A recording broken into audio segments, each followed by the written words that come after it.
دیکھو ہم پیدا کب ہوتے ہیں یہ کس کی پلاننگ ہے؟ اللہ کی. ہماری موت کس کی پلاننگ سے ہے؟ اللہ کی. یہ بیچ کا ٹائم اللہ نے ہمیں دیا ہے. اس میں اللہ نے حکم دیا بالغ ہونے کے بعد سے لے کر موت تک کا جو تمہیں ٹائم دیا ہے نا، اس کی پلاننگ کس نے کرنی ہے؟ ہم نے کرنی ہے. بہت مشکل ہے بات سمجھانا. اس کی پلاننگ کس نے کرنی ہے؟ بولو. ہم نے کرنی ہے. یہ اگر آپ لائف بغیر پلاننگ کے گزارنا شروع کر دو تو آپ کی مثال ایسے ہوگی جیسے کسی شخص نے نیو ناظم آباد میں گھر لیا اور بغیر پلاننگ کے اس کو بنانا شروع کر دیا. بعد میں پچھتا رہا ہے کہ جہاں واش روم بنانا تھا وہاں میں نے کچن بنا دیا، اور جہاں کچن بنانا تھا وہاں میں نے واش روم بنا دیا، اور اب اس میں چینجنگ نہیں ہو سکتی. آپ کی لائف اگر بغیر پلاننگ کے گزرے گی تو وہ برباد ہونے کے علاوہ آپ کو کچھ بھی حاصل نہیں ہوگا، اور اب یہ چینج نہیں ہو سکے گی، کیونکہ جو ٹائم گزر گیا بغیر پلاننگ کے وہ ٹائم آپ کو واپس نہیں مل سکتا. تو پہلا تو یہ عزم کرے جو ٹائم برباد ہونا تھا ہو گیا، وہ تو واپس نہیں آ سکتا نا. مثال کے طور پر اس نے بنا دیا، یہ کچن کی جگہ پہ بنا دیا واش روم کی جگہ کچن میں بنا دیا. بیگم سے کہے گا بیگم میرا پیسہ برباد ہو گیا، میرے پاس مزید پیسے نہیں ہیں، اب جو میں آئندہ جو کچھ کروں گا نا وہ پلاننگ سے کروں گا. اب اس کچن کو برداشت کر لو، واش روم کی جگہ آ گیا یہ برداشت کر لو، اور میرے پاس اس کے علاوہ آپشن نہیں ہے. لیکن آپ نے کیا کیا؟ اب جو غلط ہونا تھا ہو گیا، اس کے بعد بھی اب غلط کرتے چلے جا رہے ہیں. اب آپ کیا کر رہے ہیں کہ جو ایگزاسٹ لگا رہے ہیں ایسی جگہ جہاں کمرے کو آپ کے روم کی طرف ہوا آتی ہو. بھائی اب پلاننگ کا تقاضا یہ ہے کہ ایگزاسٹ لگاؤ ہی نہیں آپ، یا کچھ بھی کرو، لیکن یہ نہیں ہو سکتا. تو جو زندگی میری اور آپ کی بغیر پلاننگ کے گزر گئی اس پہ تو ہمارے پاس توبہ استغفار کے علاوہ اب کوئی راستہ نہیں ہے. آپ کہہ سکتے ہیں کہ مفتی صاحب آپ کو کس نے کہا کہ ہم نے زندگی پلاننگ کے بغیر گزاری ہے؟ ہم تو ماشاءاللہ اچھے گھرانے کے تھے، جب ہم بالغ ہوئے تو ہمارے والدین نے پلاننگ کی، اس بچے کو ہم نے ڈاکٹر بنانا ہے، اس بچے کو ہم نے انجینئر بنانا ہے، اس بچے کو ہم نے پائلٹ بنانا ہے، اس بچے کو ہم نے بزنس مین بنانا ہے، اس بچے کو ہم نے یہ بنانا ہے، اور الحمدللہ آج ہم وہ بن چکے ہیں. اول تو 99% لوگ ایسے بھی نہیں ہیں ہمارے معاشرے میں. 1% ایسے ہوں گے جن کے والدین نے پلاننگ کی اور انہوں نے بھی پلاننگ کر کے کچھ بن گئے. وہ 99% تو ایسے ہی چل رہے ہیں. تو خوب سمجھ لو، پلاننگ کا مطلب صرف پلاننگ نہیں ہے. کامیاب پلاننگ یہ ہوتی ہے کہ آپ کوئی بھی تعمیر کھڑی کر رہے ہیں تو اس کا مقصد پہلے آپ سامنے رکھتے ہیں، اس پرپس کو دیکھ کے جب آپ نقشہ بناتے ہیں اس نقشے کو پلاننگ کہا جائے گا. مثال کے طور پر آپ نے نیو ناظم آباد میں وائف کو خوش کرنے کے لیے پلاٹ خرید کے اس پہ گھر بنانا شروع کیا، لیکن گھر کی شکل کی جو آپ نے پلاننگ کی وہ کسی پرچون کی دکان کی لگ رہی ہے. پلاننگ سمجھ میں آ رہی ہے بات کہ نہیں آ رہی ہے؟ میرے خیال ہے تھک گئے آپ لوگ. آپ نے گھر بنایا پلاننگ سے، بیگم کہہ رہی ہے یہ کیا ہے؟ آپ کے یہ بڑا سا ہال بنا دیا میں نے، بہت بڑا. اتنا بڑا ہال بنانے کی ضرورت کیا تھی؟ باقی کمروں کی تو جگہ بچی نہیں. آپ کہہ رہے باقی کمروں کا کیا کرنا ہے، ایک ہال کافی ہے ہمارے لیے. وہ کہے گی نہیں مجھے لگتا ہے آپ نے بغیر پلاننگ کے بنایا. آپ کہتے ہیں نہیں میں نے پلاننگ کی تھی. میں نے اس کی پلاننگ کی ہے کہ اس میں اگر کہیں بھی کسی کو گودام کی ضرورت پڑتی ہے نا تو سارا مال اس کمرے میں اتارے گا. وہ تو پلاننگ تو کی ہے آپ نے یقیناً، لیکن یہ گودام کی پلاننگ ہے، یہ گھر کی پلاننگ بولو نہیں. تو میں اور آپ پلاننگ تو کر رہے ہیں فیوچر کی. اول تو بہت سے لوگ کر ہی نہیں رہے. ہمارے یہاں تو الحمدللہ کوئی پلاننگ ہوتی نہیں ہے. زیادہ تر لوگ جو پلاننگ کر رہے ہیں نا اپنی زندگی کی، ان کو یہی نہیں پتا کہ ہماری زندگی کا مقصد کیا ہے. لہذا کوئی پلاننگ کر رہا ہے میں بہت بڑا تاجر بنوں گا، کوئی پلاننگ کر رہا ہے میں بہت بڑا ڈاکٹر بنوں گا، کوئی پلاننگ کر رہا ہے میں بہت بڑا سیاستدان بنوں گا.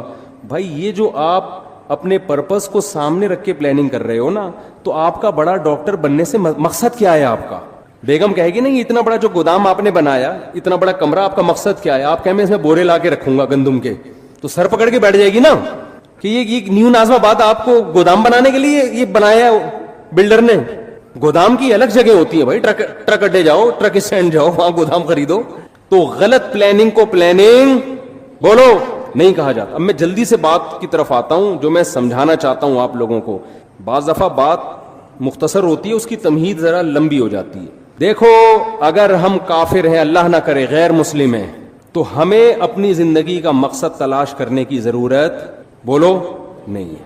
پھر ہم جس چیز کو چاہیں ہدف بنائیں, اس کو سامنے رکھ کر اپنی لائف کی پلاننگ کریں. جیسے انگریز ایک ہدف متعین کرتا ہے, مجھے یہ بننا ہے.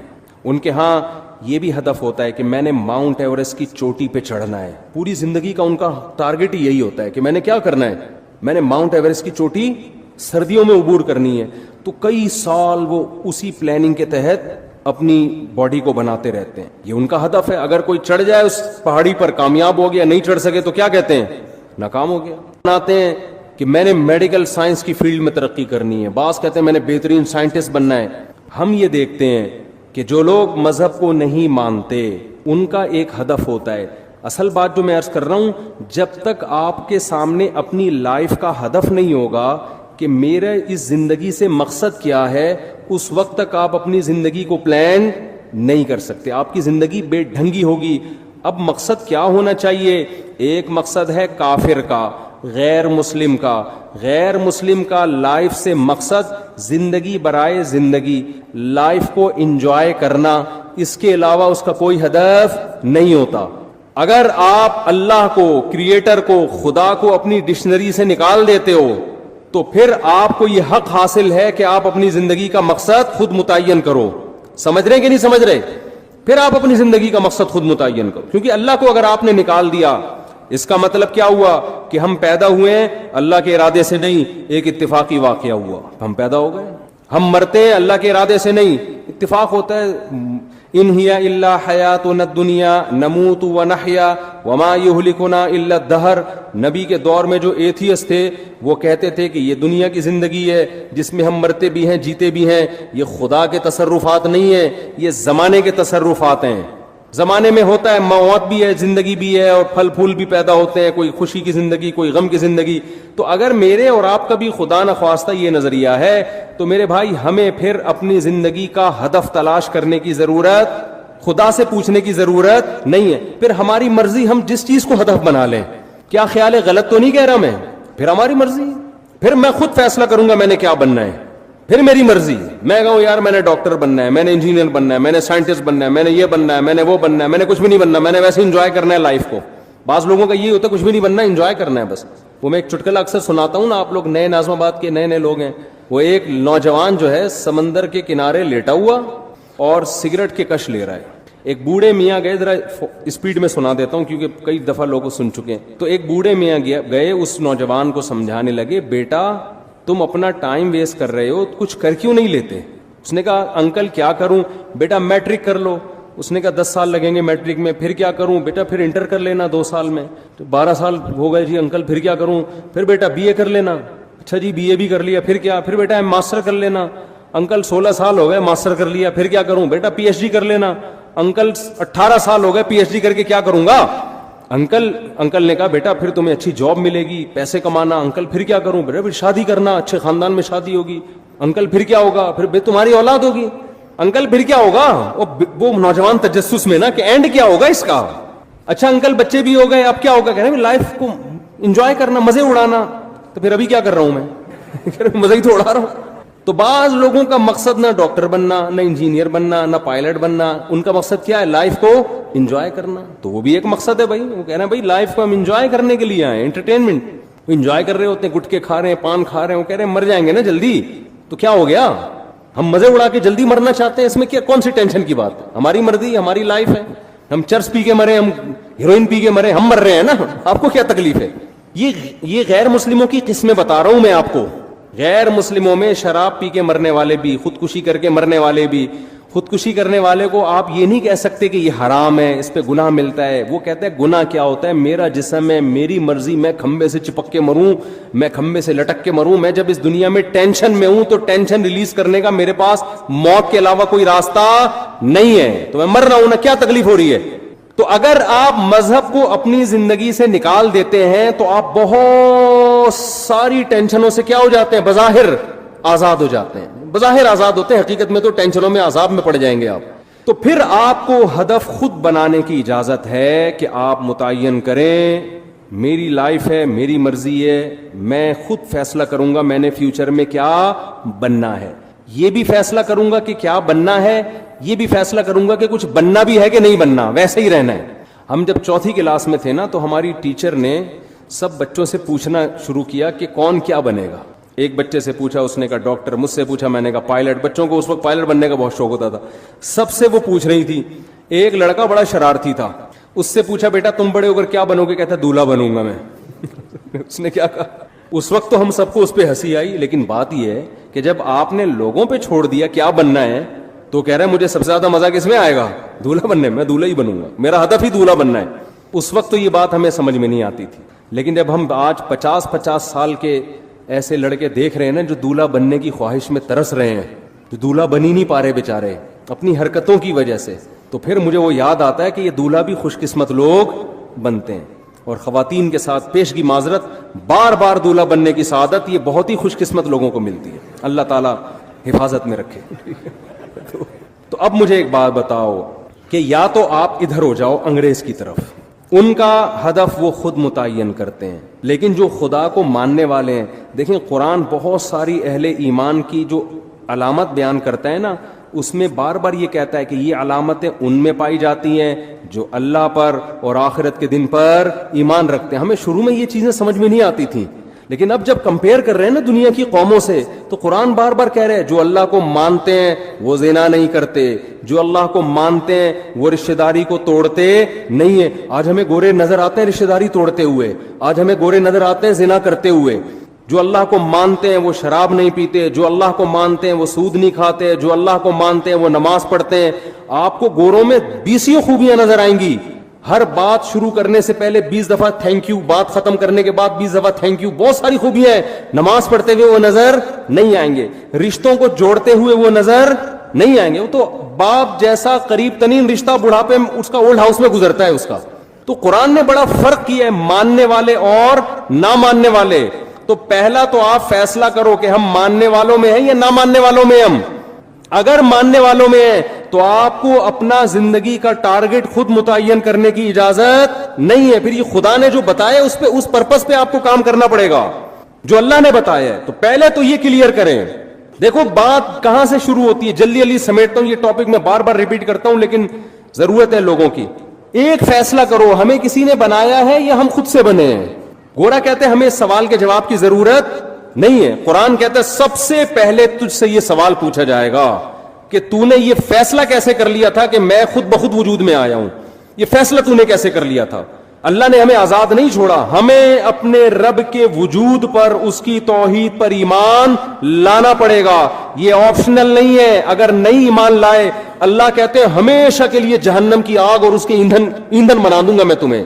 اللہ کے لیے سب سے امپورٹنٹ سوال اور سب سے امپورٹنٹ نظریہ ہماری زندگی میں یہ ہے کہ ہم اس کے وجود کو تسلیم کرتے ہیں یا نہیں کرتے. یہ سوال سائنسدانوں کے لیے اہم نہیں ہے, یہ سوال ڈاکٹروں کے لیے اہم نہیں ہے, یہ سوال گوروں کے لیے اہم نہیں ہے. دیکھیں کچھ سوال کسی کے لیے اہم ہوتے ہیں, کسی کے لیے امپورٹنٹ نہیں ہوتے. مثال کے طور پر آپ جس گھر میں رہتے ہو, آپ کی بیوی کے لیے سب سے امپورٹنٹ چیز کیا ہے کہ آپ اس کا شوہر اس بیوی کو بیوی سمجھتا بھی ہے کہ نہیں سمجھتا. آپ محلے والوں کے حقوق ادا کر رہے ہو, آپ دوستوں سے اچھے طرح سے مل رہے ہو, آپ کرکٹ کے بہت اچھے کھلاڑی ہو, چوکے چھکے لگا رہے ہو, لیکن گھر میں بیوی کو آ کے کہتے ہو میں نہیں مانتا آپ کو اپنی بیوی. تو ان چھکے چوکوں اور ان قوم کی خدمت کی بیوی کی نظر میں کوئی ویلیو ہوگی؟ بولو نا. وہ کہے گی میری نظر میں تو 2 ٹکے کا انسان نہیں ہے, میں تیرے گھر رخصت ہو کے آئی ہوں, میرا تیرے سے رشتہ ہے, تو مجھے اپنی مان تو صحیح نا, میرے حقوق تو ادا کر. تو بیوی کے لیے سب سے امپورٹنٹ سوال کیا ہے شوہر کے حق میں کہ یہ شوہر مجھے اپنا مانتا ہے یا نہیں مانتا. اسی طرح خوب سمجھ لو, شوہر کے لیے جب بیوی کا ایک رشتہ ہے تو اس میں سب سے امپورٹنٹ بیوی کے لیے سوال یہ ہے کہ یہ مجھے اپنا ہسبینڈ مانتی ہے یا بولو نہیں مانتی. اب آپ کی وائف اپنے ماں باپ کے ساتھ بڑا اچھا سلوک کر رہی ہے, جاب کر رہی ہے اور غریبوں کو کھانا کھلا رہی ہے, سیلاب زدگان کی مدد کے لیے خود بنفس نفیس شاپر لے کے پہنچی ہوئی ہے, بڑی خدمتیں ہو رہی ہے. جب گھر میں آتی آپ سے تمیز سے بات نہیں کرتی, آپ کہتے ہیں میں تمہارا ہسبینڈ ہوں, وہ کہتی میں کنفیوز ہوں کہ پتہ نہیں آپ ہسبینڈ ہیں بھی یا نہیں ہے. میرے لیے سوال زیادہ امپورٹنٹ نہیں ہے. آپ نادرا کے سرٹیفکیٹ دکھا رہے ہو, بیگم یہ تو وہی میری تصویر لگی ہوئی ہے, یہ مفتی طارق مسعود سے نکاح پڑھوایا تھا ہم نے, اور یہ دیکھو یہ نادرا میں تمہارے ابا کا نام, یہ میرا نام, یہ پورا پراپر کام ہے, ہمارا نکاح رجسٹرڈ ہے. وہ کہتی ہے ایکچولی میرے پاس ٹائم نہیں ہے ان سب باتوں کے لیے, ایکچولی میرے پاس ان سب باتوں کے لیے ٹائم نہیں, میرے لیے سوال زیادہ امپورٹنٹ ہے ہی نہیں, میرے پاس تفتیش کا ٹائم ہی نہیں. میں ڈارون کے نظریے کو مانتی ہوں. ڈارون کیا کہتا ہے کہ اتفاق سے وجود میں آ گئے, تو اتفاق سے آپ ہمارے گھر میں آ گئے, دیکھنے میں شوہر لگ رہے ہیں آپ. اب اس تفتیش میں جانا کہ یہ ڈارون کا نظریہ ٹھیک تھا غلط تھا, میں اتفاقی چیزوں کی قائل ہوں. سائنس سے ثابت کرو کہ تم میرے ہسبینڈ ہو. سائنس سے کوئی ثابت کر سکتا ہے؟ کسی کا باپ بھی ثابت نہیں کر سکتا. کوئی لیبورٹری ٹیسٹ سے کہ یہ اس کا ہسبینڈ ہے, کوئی کر سکتا ہے؟ بولو نا کیا ہو گیا, سائنس سے کہاں سے ثابت ہوگا بھائی؟ یہ تو گواہوں سے ثابت ہوگا. گواہ کہیں گے آپ کے نہیں, میں سائنس کا اسٹوڈنٹ ہوں, میں سائنس کے بغیر نہیں مانتا. نیوٹن کا کوئی قانون پیش کرو کہ وسیم میرا شوہر ہے, تو ہم کیا کہیں گے؟ سائنس کو غلط جگہ فٹ کر رہی ہے بھائی تو. یہی سوال نا آج کل کے لبرل لوگ کہتے ہیں سائنس سے خدا کا وجود ثابت کرو. اول تو سائنس سے بھی ہوتا ہے, لیکن ایک مثال دے رہا ہوں. اتنے ثبوت اللہ نے اپنے وجود کے دے دیے, اتنے مضبوط ڈاکومنٹس پکڑا دیے, اتنے ایک ایک چیز اس کائنات میں خدا کے وجود کی گواہی دے رہی ہے کہ یہ چیزیں خود بخود نہیں بن سکتی. اور گورا کیا کہتا ہے؟ میرے لیے یہ سوال امپورٹنٹ نہیں ہے کہ ہمیں کوئی بنانے والا ہے یا نہیں ہے. تو گورے کے لیے امپورٹنٹ نہیں ہے, میرے اور آپ کے لیے امپورٹنٹ نہیں ہے. جس خدا نے بنایا اس کے لیے سب سے امپورٹنٹ کوشچن کیا ہے کہ تم میرے وجود کو مانتے ہو یا نہیں مانتے. میں 2-3 اور مثالیں دوں. بیٹا کیا کہتا ہے؟ گلی محلے میں سب کی خدمتیں کر رہا ہے, سیلاب زدگان کی مدد کے لیے پہنچا ہوا ہے, بڑی زبردست تقریریں کر رہا ہے. گھر میں جب ابا کہتے ہیں بیٹا مجھے پانی پلا دے, مجھ سے گھٹنے میرے خراب ہو گئے, مجھ سے چلا نہیں جاتا, وہ کہہ رہے بھائی میں آپ کو کیوں پانی پلاؤں, ہر انسان کو اپنا کام خود کرنا چاہیے. کہیں بیٹا میں تمہارا باپ ہوں. اب وہ کنفیوز ہے بیٹا, ابا آپ یعنی آپ میرے والد ہیں, وسیم بھائی آپ میرے کیا ہیں؟ ابا ہی کہہ دیا تو پھر تو مسئلہ ہی ختم ہو گیا نا. تو باپ کو غصہ آئے گا, بیٹا تو مجھے باپ نہیں مانتا. بیٹا کہہ رہا ہے ابا اصل میں نے اسٹڈی اور سائنسی ترقی میں اتنا ٹائم لگایا ہے نا کہ مجھے اس سوال کے جواب کی فرصت ہی نہیں ملی کہ آپ میرے ابا ہیں یا اس تحقیق کی میرے پاس ٹائم. میں اصل میں بڑے بڑے کارنامے کر رہا ہوں. میں ابھی ایک میرا خلائی سیارہ چاند پہ پہنچنے والا ہے, اور اگلا سفر میرا مریخ کی طرف, ویزا آ گیا مریخ سے میرا. یہی ہوتا ہے نا آج کل لوگوں نے سائنسدانوں کو اپنا باپ بنا لیا ہے. یار گورا اتنی ترقی کر رہا ہے, گورا اتنی بہت کر رہا ہے, بھائی اس کو مانو, کر رہا ہے, ہم اس کے منکر نہیں ہیں. خدا کے لیے یہ ترقی امپورٹنٹ بولو نہیں ہے. خدا کہتا ہے یہ امپورٹنٹ ہے, لیکن پہلے کچھ اور سوال ہے, اس کے بعد امپورٹنٹ ہے. بیٹا کتنی ترقی کرے, محلے والے اس کو کندھے پہ اٹھا کے گھوم رہے ہوں. باپ کے ساتھ اگر وہ کہتا ہے میں کنفیوز ہوں کہ آپ میرے ابا بھی ہیں یا نہیں ہے, ابا کہے گا مجھے سب سے امپورٹنٹ سوال میرے زندگی میں میرے لیے یہ ہے کہ تو مجھے مانتا ہے یا نہیں مانتا. جب تک اس کی تحقیق نہیں کر دیتا اس گھر میں تجھے گھسنے کی اجازت نہیں ہے. فوراً سزا دے کے نکالے گا, جائیداد سے آگ کرے گا اس کو. اب بیٹا بڑا لبرل تھا نا, وہ یونیورسٹی کا پڑھا ہوا, کہہ رہا ہے یار ابا غیر ذریعے وسیم صاحب, ابا تو نہیں کہہ رہا, غلطی سے نکل رہا ہے, یہ جو وسیم صاحب ہیں یہ ایک غیر ضروری سوال جو انسانیت کے لیے اتنا امپورٹنٹ سوال نہیں ہے. کیا ہو گیا اگر میں نے تفتیش نہیں کی, تحقیق نہیں کی؟ میں سیلاب زدگان کی مدد تو کر رہا ہوں نا, میں سائنس میں ترقی تو کر رہا ہوں نا. یہ ساری تقریر سے عوام متاثر ہوگی, باپ جس کا گھر ہے وہ متاثر بولو نہیں ہوگا, وہ نہیں متاثر ہوگا. تو یاد رکھو جو کریٹر ہے نا, جس نے ہمیں بنایا ہے, کاش یہ بات ہماری کھوپڑیوں میں بیٹھ جائے. آج اس ایجوکیشن نے ہمیں خدا کے قریب لانے کے بجائے خدا سے دور کر. ہم ایجوکیشن کے خلاف نہیں ہے, خوب سمجھ لو, جتنی ایجوکیشن مسلمانوں میں ہے اس سے ڈبل کی ضرورت ہے, لیکن کچھ کانسیپٹ آپ کو کلیئر کرنا ضروری ہے. تو خدا کے لیے, ہمارے بنانے والے کے لیے, ہماری زندگی میں سب سے امپورٹنٹ سوال کیا ہے کہ تم مجھے مانتے ہو یا نہیں مانتے. اللہ کہتے ہیں فیصلہ کرو میری نشانیوں میں غور کر کے, میں نے اتنے ڈاکومنٹس رکھ دیے ہیں کہ تمہیں مجھے ماننا پڑے گا. نو کا آپشن میں نے کیا کر دیا ہے, ختم. نبی نے کیا فرمایا, جس نے خواہشات کو اپنا ہدف بنایا کہ میں یہ خواہش, یہ خواہش, یہ خواہش, یہ بھی ہو جائے, یہ بھی ہو جائے, تو آپ نے کیا فرمایا, کیا اس کی خواہشات پوری ہو جائیں گی؟ کیا وہ خوشیوں میں آ جائے گا؟ نا نا نا نا نا نا. یہ پیغمبر کہہ رہے ہیں, اللہ کے سچے پیغمبر, وہ کبھی بھی خوشیوں میں نہیں آئے گا. فرمایا اس کو کیا سزا ملے گی, جعل اللہ من کانت الدنیا ہمہ جعل اللہ فقرہ بین عینیہ. دولت کے پیچھے بھاگے گا نا تو اللہ اس کے سامنے فقر و فاقہ کا خوف رکھ دیں گے. سمجھ رہے ہو, دولت کے پیچھے بھاگ رہا ہے, آ رہی ہے, مل بھی رہی ہے, لیکن خوف کیا ہوگا کہ یہ مجھ سے چھن نہ جائے. اس بات کی ٹینشن ہے, یار یہ ختم نہ ہو جائے, یار یہ چھن نہ جائے, یار کوئی کاروبار کو نقصان نہ ہو جائے. بڑے بڑے کروڑپتی فیکٹریوں کے مالک آتے ہیں, کہتے ہیں ایک لاشعوری سا خوف ہمیں ستاتا ہے, دنیا کی ہر نعمت ان کے پاس, مگر دماغ میں نا ایک کہہ رہے ہیں ہمیں خود بھی نہیں پتا ہم ڈر کس چیز سے رہے ہیں, لیکن سکون نہیں ہے. ایک لاشعور میں خوف ہے جو ہمیں مسلسل ستا رہا ہے. یہاں ایک آئے کئی سال پہلے, سفید ٹوپی, پوری پراپر داڑھی, اور جناب سفید کرتا, بڑے ایسے نورانی چہرہ, اور پکے نمازی تھے, بہت بڑے تاجر. مجھے کہنے لگے مفتی صاحب میں ایک دل کی بات آپ سے شیئر کرنا چاہتا ہوں. میں نے کہا جی. کہنے میں نماز بھی پڑھتا ہوں, روزے بھی رکھتا ہوں, اہل اللہ کی صحبت میں بھی بیٹھتا ہوں, اور لیکن پتہ نہیں میرے دل میں سکون نہیں ہے, میرے دل میں سکون نہیں. میں نے کہا آپ فیکٹری کے مالک ہیں, کوئی پرابلم ہے تو بتائیں. کہہ رہے نہیں کوئی پرابلم بھی نہیں. میں نے کہا آپ کے ساتھ بے سکونی پتہ ہے کیا ہے؟ میں جانتا ہوں آپ کی بے سکون,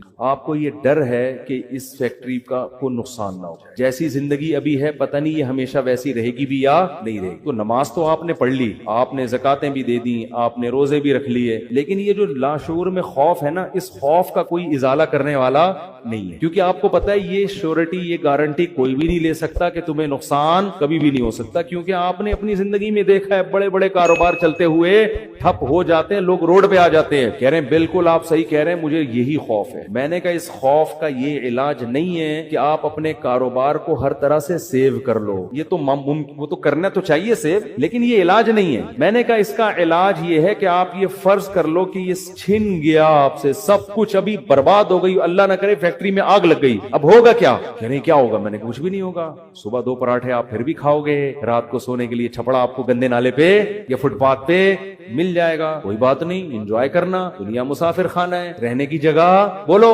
نہیں. ہماری بیسک ضرورت ہے, جب شدید بھوک لگے, بھوک برداشت نہیں ہوتی ہے, کھانے کو روٹی مل جائے, یہ بیسک ضرورت ہے. نیند آئے تو سونے کے لیے جگہ مل جائے. یہ نیند ایسی عجیب چیز ہے, آپ اگر نہیں سونا, ایک وقت آتا ہے کہ آپ بچو گے بھی نا تو کانٹوں پہ بھی نیند آ جائے گی آپ کو. اب جیسے میرے ساتھ ہوتا ہے نا, نیند نہیں ہو رہی, ایک وقت جب بہت زیادہ جمع ہو جاتی ہے, پھر ہم نہیں بھی سونا چاہ رہے ہوتے ہیں, سو رہے ہوتے. میں ایک دفعہ سفر میں آ رہا تھا, بڑا لمبا بس کا سفر تھا, سونے کا ٹائم ہی نہیں ملا. تو جب ہم سکھر تک پہنچے نا, پرانی بات ہے 20-25 سال پرانی, تو میں ایسا سویا ہوں, کبھی اس کے اوپر جا کے دھڑام سے گر رہا ہوں, وہ اٹھا رہا ہے بھائی کیا کر رہے ہیں مولوی صاحب, پھر جب ادھر کو کر دو دھڑام سے اس کے اوپر گرا, وہ کہہ رہا ہے مولوی صاحب تمیز سے بیٹھو یار, پھر ادھر. میں جاگنے کی کوشش کر رہا ہوں, لیکن یہ اللہ کی رحمت ہے کہ جو چیز ضروری تھی وہ اللہ نے آپ کے اوپر مسلط کر دی. تو میں نے کہا نیند کا بھی کوئی ٹینشن لینے کی ضرورت نہیں ہے, سونے کی کہیں بھی جگہ نہ ہوئی نا آپ کو. اور جب گہری نیند آتی ہے نا, انسان پہ مسلط ہوتی ہے, بے شک نرم گدا نہ بھی ہو, سونے کا مزہ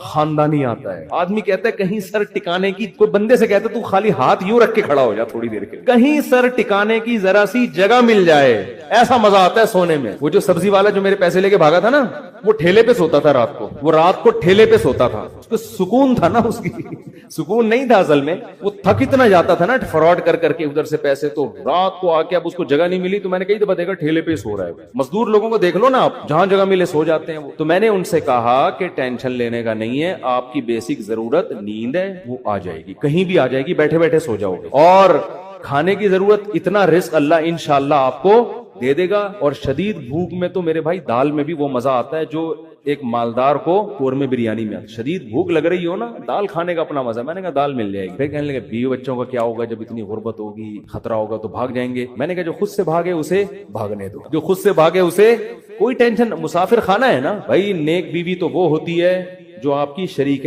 حیات ہے. جب دولت تھی اس وقت بھی ساتھ, جب غربت تھی اس وقت بھی ساتھ. تو اگر غربت میں وہ بھاگ گئی, بولو اے اللہ اچھا ہوا تو نے زندگی میں ہی جان چھوڑا. کیا خیال ہے؟ اور میں نے کہا جب دوبارہ پیسہ آئے تو پھر اس کو لے کے نہ ہو, بولو وہیں رہو. اب کیا کرنا ہے, غیرت مند آدمی تھوڑی ایسی چیزیں پالتا ہے. لیکن تو میں نے کہا بھاگتا بھاگتا کوئی ہے نہیں آج کل, لیکن اگر بھاگ گئی ٹینشن نہیں, مسافر خانہ ہے, ویسے بھی مر جاتے تو قبر میں دفنا کے آ جاتی. تو کوئی ٹینشن نہ لو میرے بھائی, کسی چیز کی ٹینشن لینے کا بالکل بھی نہیں ہے. ہم مسافر خانہ ہے, ہماری فیکٹریوں کو اللہ نہ کرے آگ نہ بھی لگے تو بھی تو مرنا ہے نا.